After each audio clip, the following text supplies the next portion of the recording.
நில்லடி.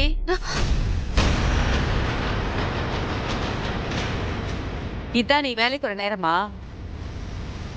ஏண்டி லேட்டா வந்ததும் இல்லாம வந்த உடனே சமையல் கட்டுல போய் வேலையை பார்த்தமான்னு இல்லாம மாடியில் எங்கடி போயிட்டு இருக்க? வேலைக்காரிக்கு என்ன சமையல் கட்டுல தானே வேலை? மாடியில் உனக்கு என்னடி வேலை? அம்மா கூப்பிட்டாங்கன்னு விஜய் அக்கா சொன்னாங்க. அதான் அம்மாவை பார்க்க போயிட்டு இருக்கேன். அக்கா போன் பேசிட்டு இருக்காங்க. நீ முதல்ல கிச்சனுக்கு போய் எனக்கு ஒரு டீ போட்டு எடுத்துட்டு வா. பே. சரிங்கம்மா.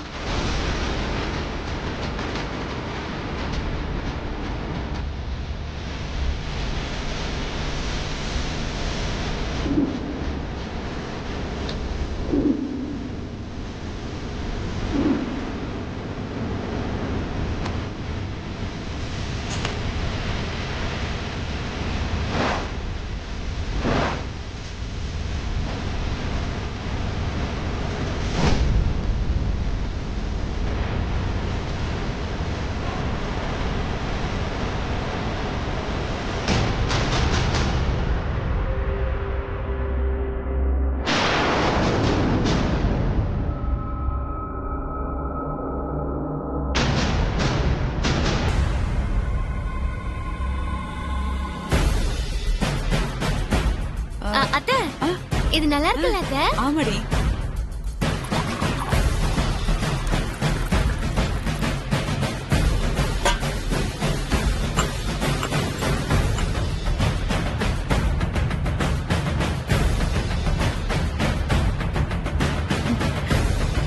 நல்லா இருக்குல்ல?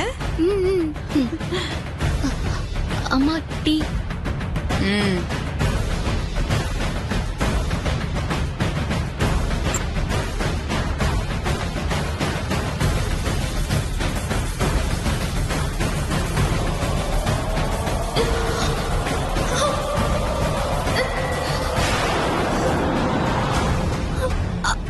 அம்மா என்னம்மா பண்றீங்க? விடுங்கம்மா. அம்மா அம்மா விடுங்கம்மா.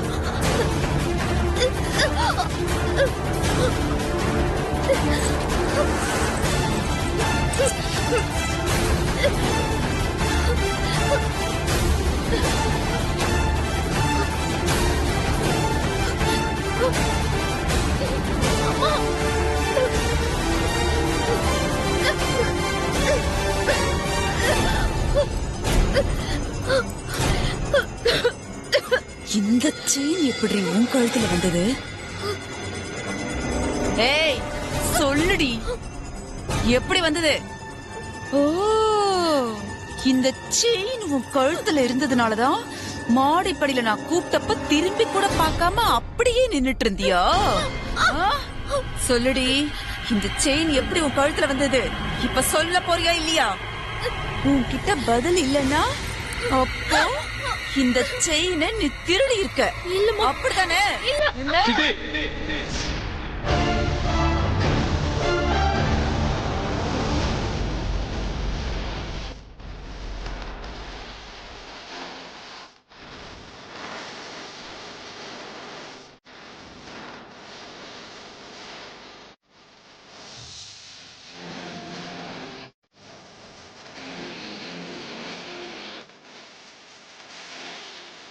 இந்த செயினை நான் தான் பார்வதி கொடுத்தேன்.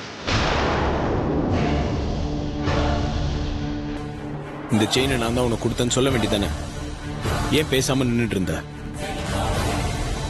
நீ இப்படி அமைதியா இருக்க எல்லாரும் உன்னை ஏறி மிதிச்சுட்டு தான் போவாங்க.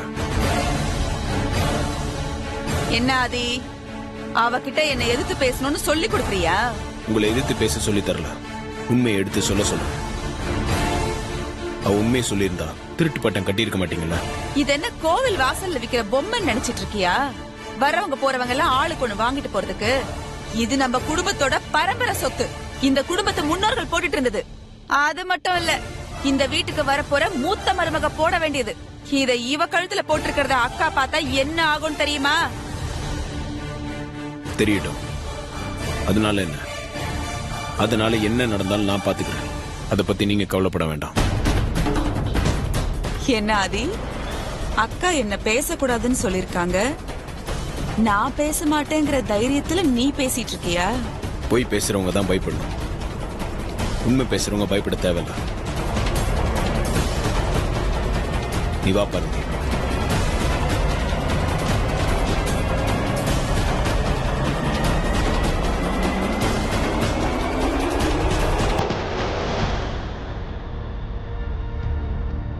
இருக்கட்டும். ஏன் அத்தை ஆதி மாமா அப்படி சொல்லிட்டு போனாரு? ஆதி காரணம் இல்லாம எதுவும் சொல்ல மாட்டான்டி. அவன் காதல் விஷயத்த அவங்க அம்மா கிட்ட என்ன வச்சு ஓபன் பண்ணலான்னு நினைக்கிறான். சூழ்நிலை அந்த சமையல்காரிக்கு சாதகமா இருக்கு. அவ அகிலா கிட்ட நல்ல பேர்ல வேற இருக்கா. இந்த நேரத்துல நான் போய் இந்த விஷயத்த சொன்னேன்னா அது அவங்க 2 பேர் காதலுக்கும் சாதகமா தான் முடியும். நீங்க சொல்றதும் கரெக்ட் தான் அத்தை. இருக்கட்டும்.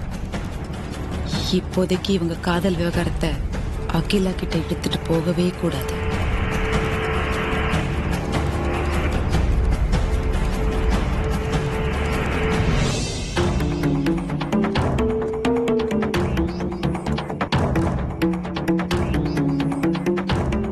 என்னாச்சு?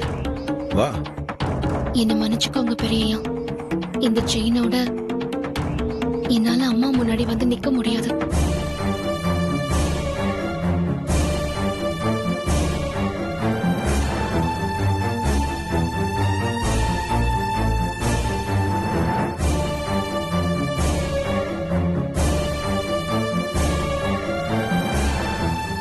இத வாங்கிக்கோங்க பெரியய்யா.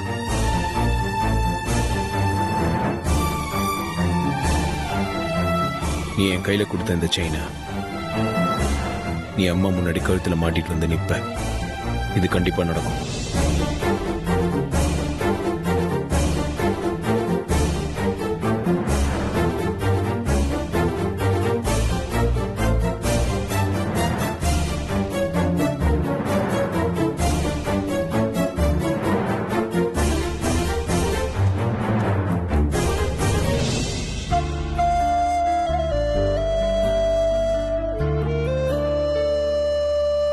அம்மா, எஸ், அப்புறம் கூப்பிடுறேன். வா பார்வதி. நீங்க கூப்பிட்டீங்கன்னு விஜயா அக்கா சொன்னாங்கம்மா. ஆமா பார்வதி, எந்தவித எதிர்பார்ப்பும் இல்லாம எனக்காகவும் இந்த குடும்பத்துக்காகவும் நீ எவ்வளவோ கஷ்டப்பட்டிருக்க. அதுக்காக உனக்கு ஏதாவது செய்யணும்னு நாங்க முடிவெடுத்திருக்கோம்.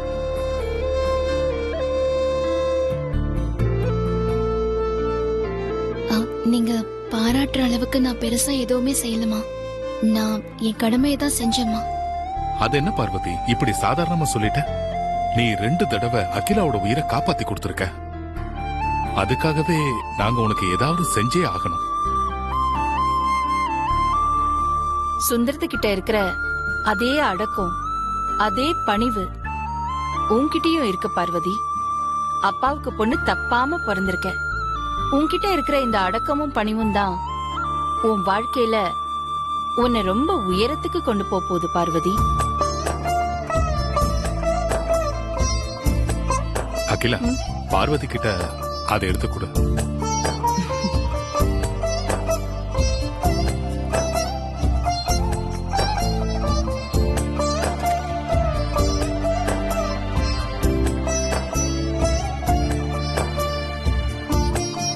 வா பார்வதி, வா.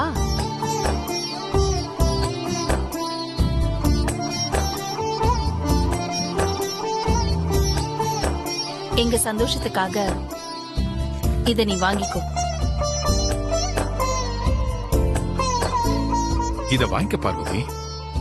ஏற்கனவே சிங்கப்பூர்ல உனக்கு கொடுத்த பிராண்ட் அம்பாசிடருக்கான பணத்தையே நீ வச்சுக்காம இல்லாதவங்களுக்கு கொடுத்துருங்கன்னு சொல்லிட்ட. இந்த 10 லட்சத்தை வாங்கி உன் அக்கவுண்ட்ல போட்டுக்கோ. வேண்டான்னு சொல்லிடாத. நீங்க 2 பேரும் என்ன மன்னிச்சிருங்க. இந்த பணத்தை நான் வாங்கிக்கிட்டா அது அம்மாவோட உயிருக்கான விலையாயிடும்.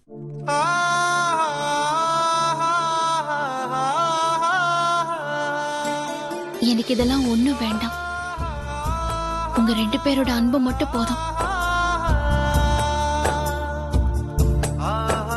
பணமாவோ செக்காவோ கொடுத்தா பார்வதி வாங்க மாட்டான்னு எனக்கு நல்லா தெரியுமா. அதான் நீங்க செக் போட்டு கொடுத்துடலாம்னு சொன்ன போது நான் யோசிச்சேன். அப்ப என்ன கொடுக்கலாம் ஆதி? நீயே சொல்லு. பார்வதி எப்பவும் பணத்தையோ பொருளையோ இல்ல நகையோ உயர்வா நினைச்சது கிடையாது. பார்வதி உயர்வா நினைக்கிறது நம்மளதாம்மா. நம்ம குடும்பத்து மேல உயிரா இருக்கிற பார்வதிக்கு நம்ம உறவா இருக்கணும், எப்பவும் துணையா ஆதரவா இருப்போம்னு அந்த நம்பிக்கையை பார்வதி மனசுல கொடுக்கணும்.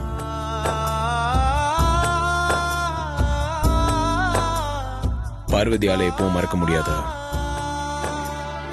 ஒரு உணர்வா நம்ம கொடுக்கிற அந்த பரிசு இருக்கணுமா? நீ சொல்றது புரியுது ஆதி. பொருளா இருந்தாலும் அது உணர்வா இருக்கணும்னு சொல்ற, அப்படித்தானே? ஆமாம்பா. நீ இந்த அளவுக்கு யோசிச்சிருக்கேன்னா அப்ப நிச்சயமா அந்த பொருளையும் யோசிச்சு வச்சிருப்ப. அது என்ன நீயே சொல்லாதி.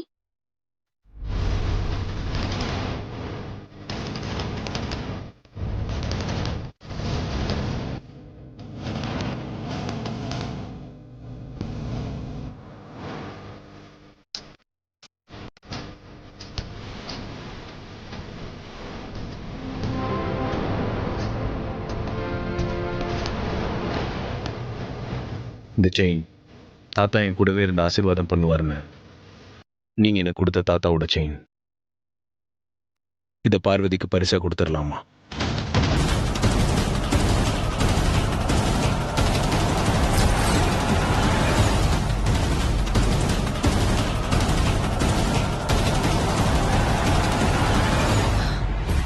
ஆதி, இது உன் தாத்தா அவர் கழுத்துல போட்டிருந்த செயின் மட்டும் இல்ல, நம்ம பரம்பரையில வந்த முன்னோர்கள் எல்லாருமே போட்டுக்கிட்டு இருந்த செயின் இது. இத எப்படி பரிசா கொடுக்கறது?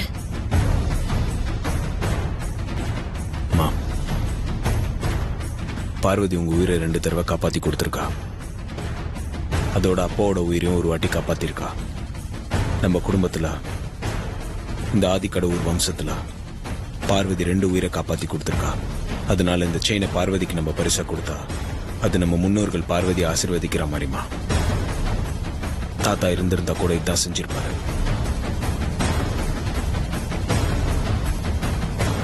எனக்கு என்னமோ ஆதி சொல்ற லாஜிக் கரெக்டா தான் இருக்கா அகிலா.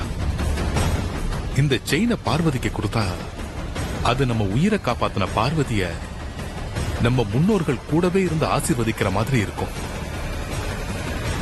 யோசிக்காத.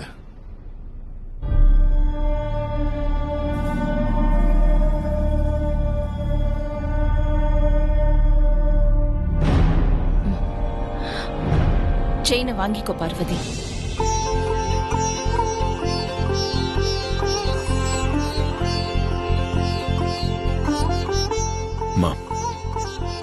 இந்த செயினை நான் கொடுக்கறத விட நீங்க உங்க கையிலே கொடுங்க. அப்பதான் பார்வதி சந்தோஷப்படுவா. இந்தாங்க.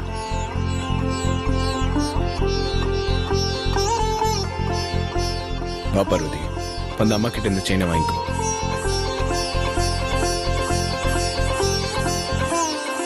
வா பார்வதி, வந்து வாங்கிக்கோ.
செயினை கழுத்துல போட்டுக்கோ பார்வதி. மா, நீங்க சொன்னாதான் பார்வதி கழுத்துல செயினை போட்டுப்பா. போட்டுக்க சொல்லுங்கம்மா. போட்டுக்கோ பார்வதி.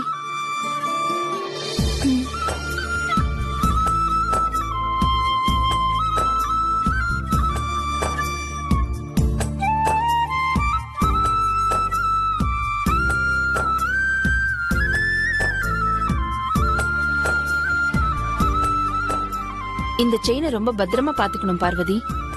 சரிங்கம்மா. யா சொல்லுங்க ப்ளீஸ்.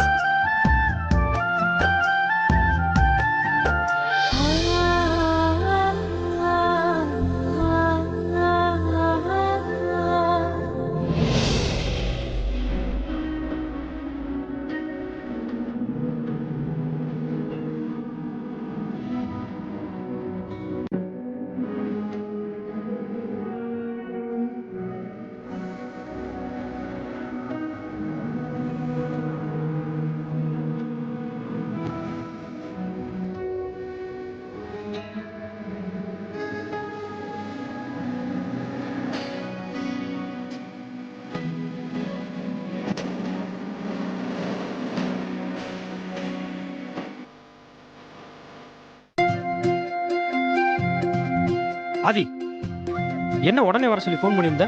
என்ன விஷயம்? உட்கார்ற சொல்றேன். நீ உடனே கிளம்பிவான்னு சொன்ன உடனே நான் என்னாச்சா ஏதாச்சும் பயந்து போய் வந்துட்டு இருக்கிறேன். பிரச்சனை எல்லாம் ஒண்ணும் இல்லையே. அதெல்லாம் ஒண்ணும் இல்ல. பால் பாயசம் சாப்பிடலாமா? என்ன ஆதி, நான் எவ்வளவு சீரியஸா விசாரிச்சுக்கிட்டு இருக்கேன். நீ கூலா பால் பாயாசம் சாப்பிடலாமான்னு பேசிட்டு இருக்க. பார்வதி கையால பால் பாயசம் சாப்பிடலாமா வேண்டாமா? பார்வதி கையால பால் சாப்பிட்டாவே பாயாசம் சாப்பிட்ட மாதிரி இருக்கும். பால் பாயாசம்னா கேட்கவா வேணும்? யாராவது வேணான்னு சொல்லுவாங்களா? ம், அளவா முந்திரி எடுத்து அத நல்லா நெய்ய விட்டு பதமா பொன்னிறமா வறுத்து எடுத்து வறுத்த அந்த முந்திரிய பாயாசத்துல போட்டு சரி, நீயே கிச்சன் ஃபோன் பண்ணி பார்வதி கிட்ட பால் பாயசம் பண்ண சொல்லு. பார்வதிட்ட நான் சொல்றதை விட நீ சொன்னா நல்லா இருக்கும். அது நீயே ஃபோன் பண்ணு. பரவாயில்லடா, நீயே ஃபோன் பண்ணு. ஓகே, நானே பண்றேன்.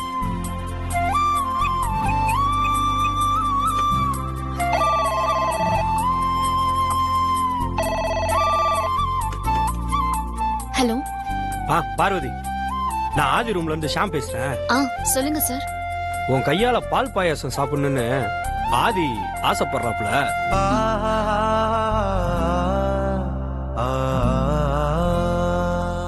என்ன பார்வதி, சத்தத்தையே காணோம்? நான் ரெடி பண்றேன் ஷாம் சார். அது பார்வதி, நீ என்ன பண்ற? சொல்லுங்க சார்.